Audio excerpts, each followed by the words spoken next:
Olá!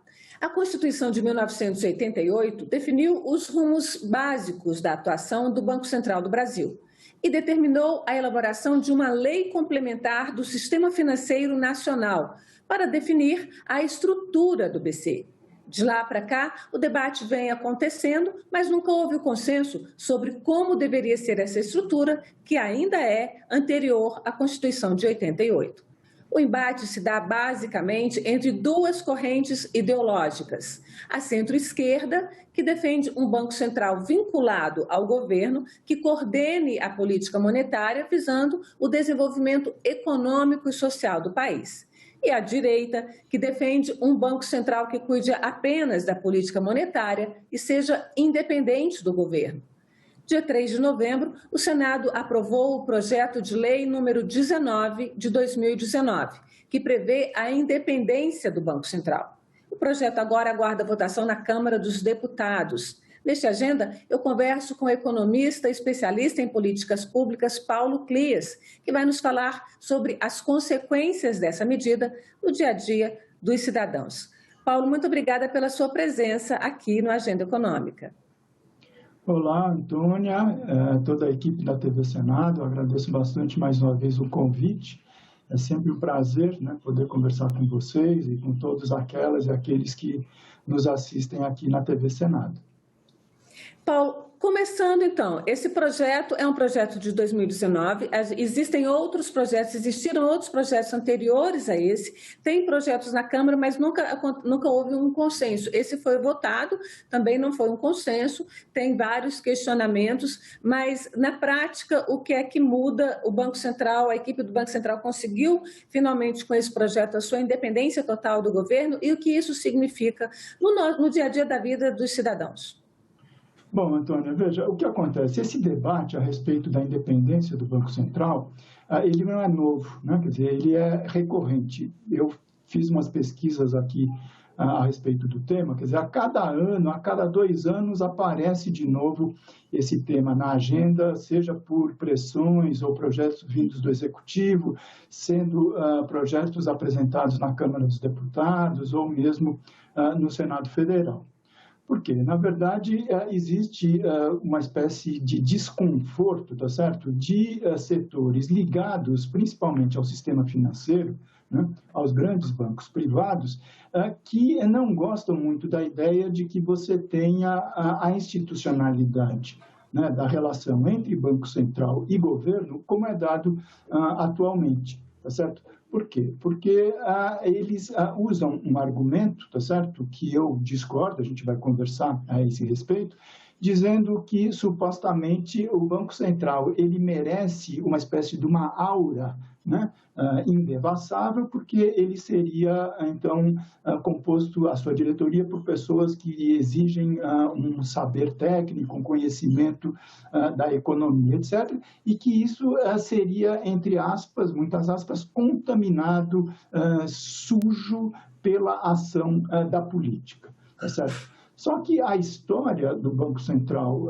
no Brasil nas últimas décadas mostra exatamente o oposto desse receio, tá certo? Quer dizer, a grande maioria das gestões, sejam de presidentes do Banco Central, sejam os demais diretores do Banco Central, sempre tiveram um alinhamento muito significativo, expresso, inclusive, com relação aos interesses da banca privada.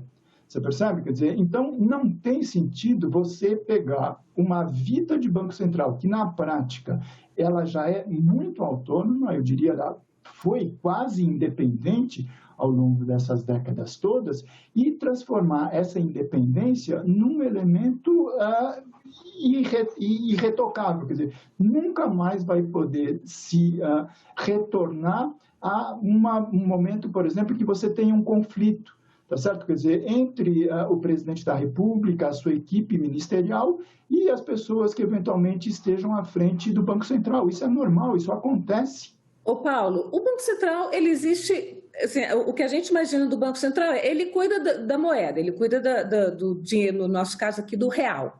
Né? Ele cuida para que o real tenha um valor razoável frente às outras moedas, ele cuida para que a inflação não aumente muito ou até não caia muito, porque há situações em que a inflação muito baixa pode não ser o ideal. Qual é essa relação além disso? Ele deveria também regular o sistema financeiro. É por isso que os bancos privados querem um banco central fora do governo, completamente independente do governo? Então, eu acho que você apontou já algumas pistas, Antônio, para a gente entender melhor por que tem esse movimento recorrente propugnando pela independência do Banco Central. O Banco Central, se a gente pega a história do Brasil, ele é relativamente recente. Ele foi criado na década de 1960. Né? Ele ainda não tem 60 anos de vida. Né? E o que acontece? Antes disso, até 1966, as funções que hoje são exercidas pelo Banco Central eram exercidas por uma superintendência do Banco do Brasil, a SUMOC, era muito poderosa, superintendência da moeda e do crédito, justamente ela cuidava desses aspectos. Em 66, já na ditadura militar, se resolveu constituir o Banco Central como uma autarquia independente e autônoma, vamos dizer, não independente em relação ao governo. E assim funciona até hoje. E ele tem diversos mandatos legais e constitucionais. Então, o Banco Central, em primeiro lugar, ele trabalha como um órgão regulador e fiscalizador do sistema bancário, do sistema financeiro. Tá certo? É uma função extremamente importante. Né? Por quê? Porque o mercado bancário brasileiro é extremamente oligopolizado, como a gente diz. São poucos e gigantes os bancos privados, e tem alguns bancos públicos também, né? Caixa Econômica, Banco do Brasil, etc.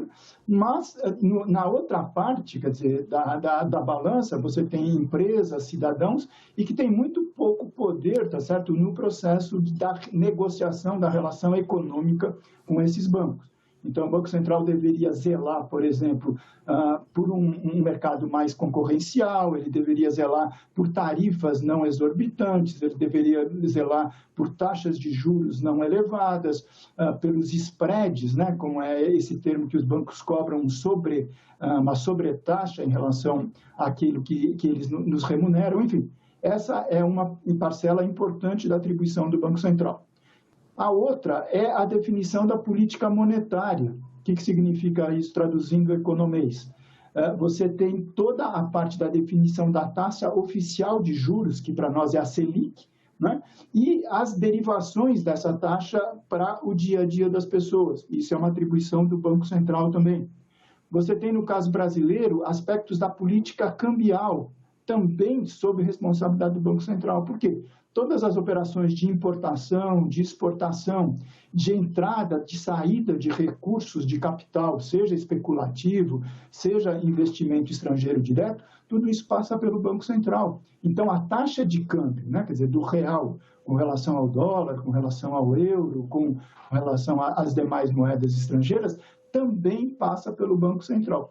Então, do meu ponto de vista, quer dizer, é um conjunto muito significativo, muito expressivo de elementos de política econômica para que a sociedade resolva delegar completamente, de forma definitiva, independente, para 9 pessoas, um presidente do Banco Central mais 8 diretores, de acordo com o que o texto estabelece, o projeto de lei complementar 19, como você disse, tem 4 anos de mandato inamovível.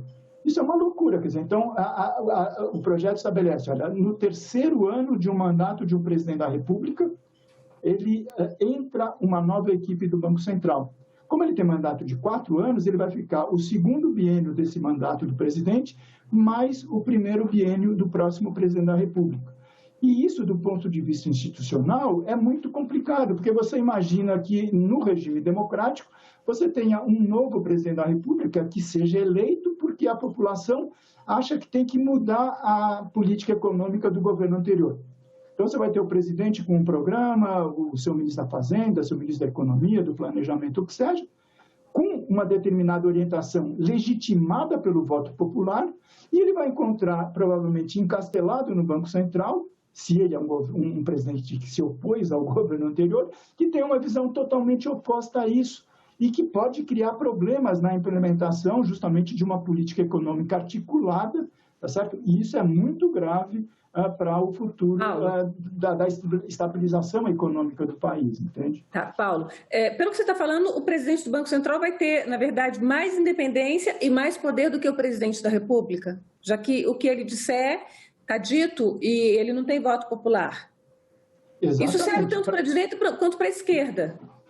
Não, e veja, isso não é um problema tão assim de natureza política e ideológica. É óbvio que tem, né, um debate, em geral, os setores mais conservadores, ideologicamente, tendem a ter uma concordância com isso, mas veja que, por exemplo, se você olha o mapa da votação no Senado, você tem surpresas. Por exemplo, o senador José Serra, né, do PSDB de São Paulo, que é considerado, né, seria alinhado, né, no campo mais conservador atualmente, ele votou contra essa medida, entende? Quer dizer, por quê? Porque você tem, por trás dessa intenção declarada, pelo menos, de conferir essa independência do Banco Central, mais do que um problema político e ideológico, é um problema de interesse de grupos, de empresas e de setores.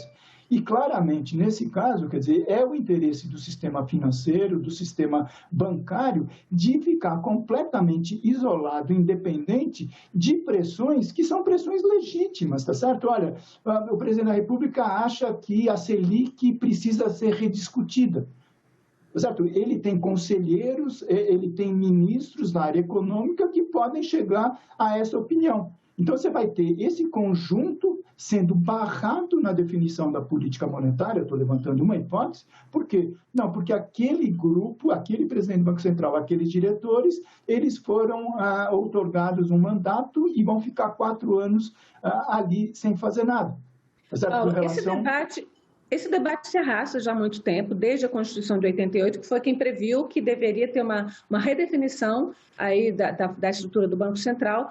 A Constituição de 88 já prevê que o presidente da República indique o presidente e os diretores que são sabatinados pelo Senado. O projeto aprovado, ele prevê a mesma coisa, que o presidente da República indica o presidente do Banco Central e os diretores, e que também serão sabatinados e aprovados ou não pelo Senado. Isso não mudou. O que muda basicamente, então, é essa questão dos mandatos. E é aí que você afirma, então, que você está retirando, que o projeto retira do governo, de fato, um poder sobre essa definição da política monetária e da política cambial do país. Exato. Você pegou exatamente o meu pensamento, quer dizer, você tira da institucionalidade da democracia, do espírito da República, tá certo? Como está mantido no caso brasileiro, que é do presidente da República, tá certo? Um aspecto essencial, quer dizer, você não está discutindo um detalhe de uma determinada autarquia, de uma determinada agência reguladora, que eventualmente você pode ou não ter mandatos. Mas no caso do Banco Central, é uma instituição muito particular, exatamente pelos motivos que a gente elencou.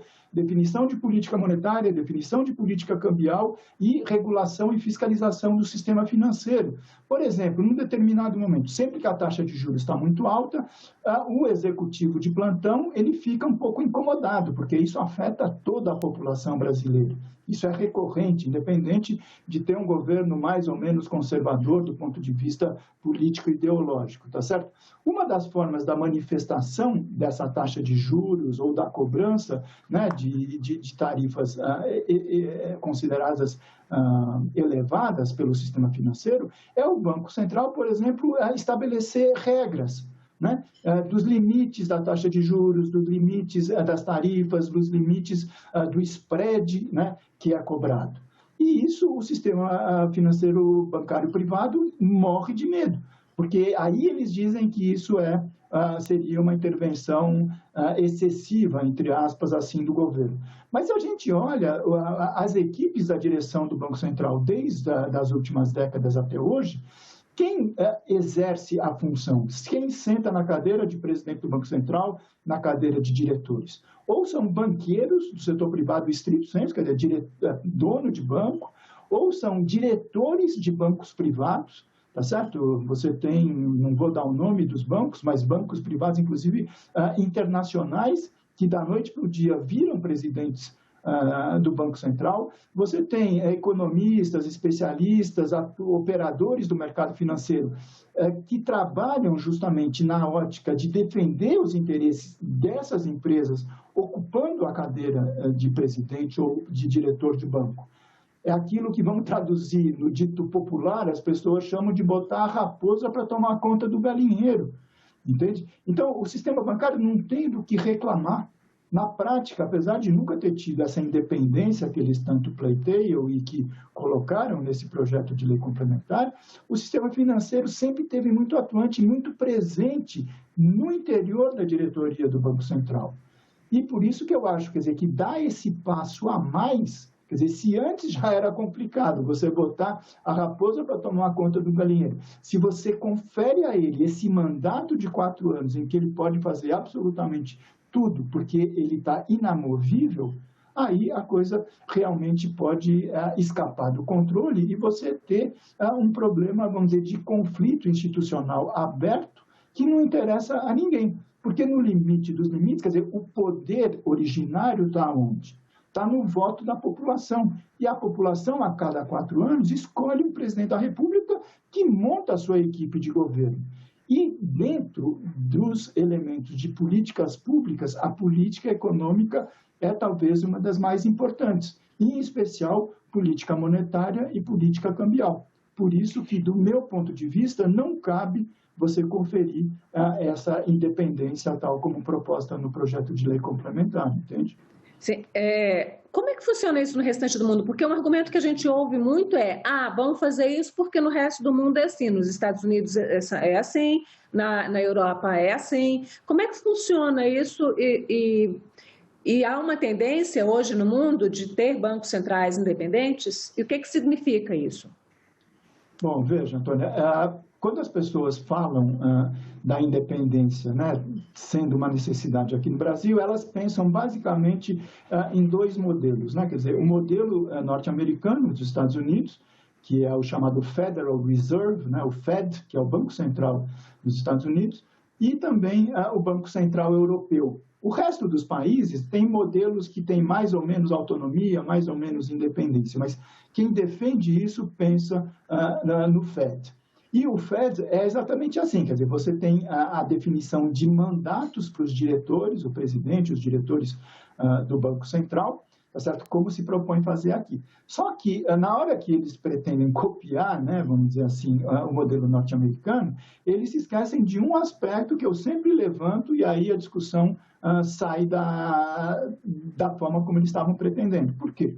Porque nos Estados Unidos, a Constituição estabelece que a missão do Banco Central, do Fed norte-americano, é zelar por 2 variáveis do ponto de vista da macroeconomia.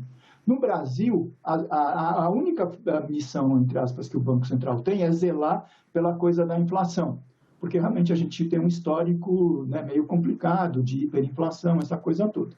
Nos Estados Unidos, eles adotam o que é mais visto nos manuais de macroeconomia, de microeconomia que se aprende nas escolas pelo mundo todo. O quê? O Banco Central olha para 2 coisas. Ele olha para a inflação, é verdade, na hora que ele vai definir taxa de juros, por exemplo, mas ele olha também para uma variável, Antônio, que é fundamental, que é o nível de atividade da economia, o nível de emprego.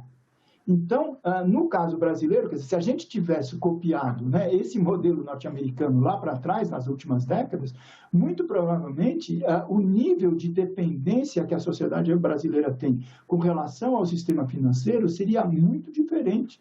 Por quê? Porque como o Banco Central nunca precisou olhar para o desemprego, né, ele só olhava para a inflação, a gente vivia situações terríveis em que você tinha recessão, você tinha desemprego e tinha a Selic lá nos 40%, que é uma loucura, né? Quer dizer, você, na verdade, deveria, além de ter a preocupação com a inflação, que é fundamental, mas é de, olha, se a recessão está elevada, se o país está com um desemprego muito alto, a gente tem que baixar a taxa de juros, para justamente estipular a retomada do crescimento, que as empresas tenham custos reduzidos, que elas possam contratar mais empregados, aumentar as suas plantas industriais, essa coisa toda.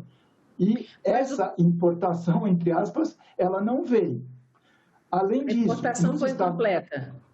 Exatamente. A gente importou o produto incompleto, não montou inteiro. Faltou aquela pecinha que na hora que você vai montar, o bicho não para em pé, entendeu? Agora, me diga uma coisa. O projeto, ele prevê, ele diz, ele foi modificado ali no último momento da votação, ele diz que o Banco Central pode também olhar, ele autoriza, de certa forma, o Banco Central a olhar para essa questão aí do nível de atividade econômica, né? Mas não é uma obrigação, ele olha se quiser.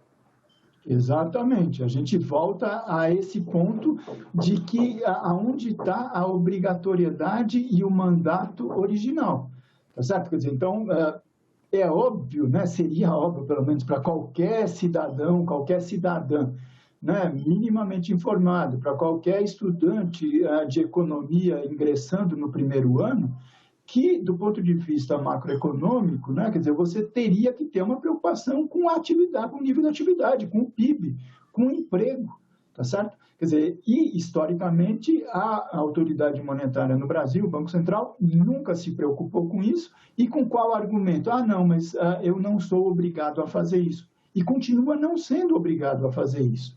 Nos Estados Unidos é uma obrigação, quer dizer, se a direção do Banco Central estabelece, por exemplo, a taxa de juros, sem levar em conta a questão da recessão, do desemprego, ela está incorrendo em crime de responsabilidade, é uma coisa muito grave. No caso brasileiro, se você olha as atas, né, do Copom, por exemplo, que é o Comitê de Política Monetária do Banco Central, na verdade, é a diretoria que se reúne, mas com uma outra etiqueta, né? Aquela reunião se chama Copom. Nunca se fala na preocupação com o desemprego, com a recessão, porque eles não têm essa obrigatoriedade prevista em lei. Então, na verdade, Antônia, o que você começou a nossa conversa é muito importante para os nossos telespectadores se lembrarem. A Constituição, ela exige justamente uma lei complementar, mas não é uma lei complementar para tratar ou não da independência do Banco Central. Ela exige uma lei complementar para tratar do conjunto das atribuições do sistema financeiro brasileiro, que é uma coisa muito complexa, né? Quer dizer, é a relação com os bancos privados, com as demais instituições financeiras, vamos lembrar que não são bancos privados, é a relação com o Tesouro Nacional, é a relação da política monetária, da política cambial com o processo de endividamento público, enfim, tem todo esse arranjo que a gente ainda herda de uma lei da década de 60, entende? A Constituição diz, olha, precisa atualizar, e há 32 anos a gente ainda não votou a atualização dessa lei, entende? Agora, então, olhar tudo isso sobre a... Desculpa, só para fechar. Olhar tudo isso sobre a ótica apenas da independência do Banco Central é muito reducionismo, é muito mesquinho, vou dizer, no limite, com as necessidades que o país apresenta hoje em dia, né? Agora, o projeto, ele prevê uma quarentena da direção do Banco Central, ou seja, ele sai, o presidente ou diretores, quando saem, deixam a diretoria, eles só podem assumir um cargo em uma outra instituição financeira ou qualquer outra coisa, 6 meses depois. Eles são obrigados a ficar nessa quarentena, mas não tem quarentena antes, né? Ele pode sair da direção do maior banco privado do país e ir para a direção do Banco Central. Como é que fica essa questão para você? Então, exato. Eu acho que tem os dois momentos, né, que você levantou bem. Tem o momento da entrada e o momento da saída, tá certo? Quer dizer, o momento da entrada, a história do Brasil é rica nesses casos. Quer dizer, então, tem o cidadão que durante décadas foi presidente internacional de um dos maiores bancos internacionais do mundo, que era o maior credor da dívida externa brasileira e que da noite para o dia ele saiu desse banco e virou presidente do Banco Central do Brasil. Isso é uma loucura, entende? Independente do que se faz, mas isso não pode ser feito. E a questão da quarentena, que atualmente não existe, não pelo menos do ponto de vista da lei, mas seria uma questão de regras básicas de cidadania, de transparência, tá certo? Isso acontece em qualquer país do mundo e, inclusive, no Brasil. Quer dizer, eu tenho diversos colegas, por exemplo, aqui na administração pública federal, que ocuparam cargos em instituições que tinham alguma ligação com interesse no mercado financeiro, etc., que eles mesmos cumpriram a quarentena, uma vez saindo, tá certo? para voltar, se quiser trabalhar numa outra instituição privada, etc., tem que cumprir a quarentena. Isso é uma questão básica, tá certo? Na verdade, já devia estar sendo executado no Brasil, né? Essa lei, ela, vamos dizer, aprimora essa necessidade, mas comparado, quer dizer, com os riscos envolvidos na questão da independência, isso é peixe pequeno, entendeu? Quer dizer, não é o aspecto mais relevante realmente que está colocado.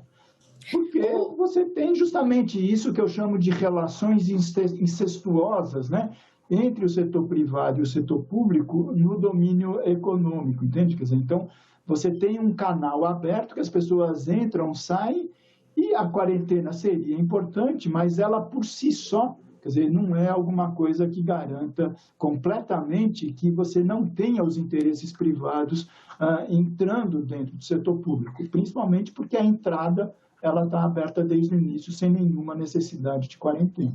Ô Paulo, o projeto prevê também que a própria diretoria do Banco Central aprove o seu regimento interno, quer dizer, isso não seria uma lei ou não seria uma norma de governo fora do Banco Central, seria uma norma do próprio Banco Central. O que você entende que deveria ser feito e você concorda com essa medida? Você acha que não deveria ser assim? Ou como deve ser feita essa regulação aí, esse regimento interno do Banco Central? O que ele precisa cuidar? Bom, veja, Antônio, eu acho que isso é mais um aspecto para a gente ficar com a pulga atrás da orelha, como se diz no popular, né? Porque, em tese, quer dizer, se você olha as demais autarquias, agências, órgãos, né, que a gente tem na administração pública federal ou mesmo nos estados, não tem uma regra, né? Quer dizer, para o regimento, para o regulamento interno de funcionamento dessas instituições, tem casos que exige uma lei, tem casos que ela mesma autodecide como deve se comportar, essa coisa toda. Mas, no caso específico do Banco Central, quer dizer, é sintomático que num projeto que resolve conferir independência total, 4 anos intocáveis, tá certo? Além disso, você dê autonomia para esse grupo que pode ficar 4 anos sem prestar contas das suas ações, tá certo? Ele mesmo estabelecer as regras de funcionamento do seu próprio organismo. Então, eu acho que, na verdade, você deveria ter ou um projeto de lei ou algum mecanismo de mais participação, tá certo? Que envolva ministro da Fazenda, quando se houver, ministro do Planejamento, agora está tudo junto, né? O super-ministro da Economia, mas, enfim, a própria Casa Civil, enfim, você criar mecanismos de pesos e contrapesos, porque senão você cria uma ilha, uma redoma fechada, tá certo? Com 4 anos para agir e eles definindo como eles vão agir ao longo desses 4 anos. Se não houvesse nenhuma atitude, né, nenhuma decisão extraordinária, em tese não tem problema, mas a gente acabou de ver que pelas atribuições delegadas ao Banco Central e pelo tipo de interesse econômico pesado com o qual ele opera, eu acho que é de bom tom. Quer dizer, não apenas não dar essa independência completa, manter o nível da autonomia relativa como a gente tem hoje, e que também não se delegue completamente a eles, quer dizer, todo o poder para decidir como é que eles vão funcionar. Você precisa ter algum mecanismo de peso e contrapeso, tá certo? Paulo, eu quero agradecer a sua presença aqui na Agenda Econômica para debater esse tema que é tão importante nesse momento da economia do país. Não, Antônia, eu que agradeço o seu convite, a atenção de todas e todas que estão nos assistindo e estou sempre à disposição aí para tentar tornar menos complexo, né, um assunto tão árido quanto esse da economia, tá? E agradeço também a você, telespectador, que nos acompanhou até aqui. Se você quiser rever esse programa ou indicar para alguém, já está na nossa página na internet, senado.leg.br/TV, ou no canal da TV Senado no YouTube, youtube.com/TV Senado, ou ainda nas redes sociais do Senado. Até a próxima agenda.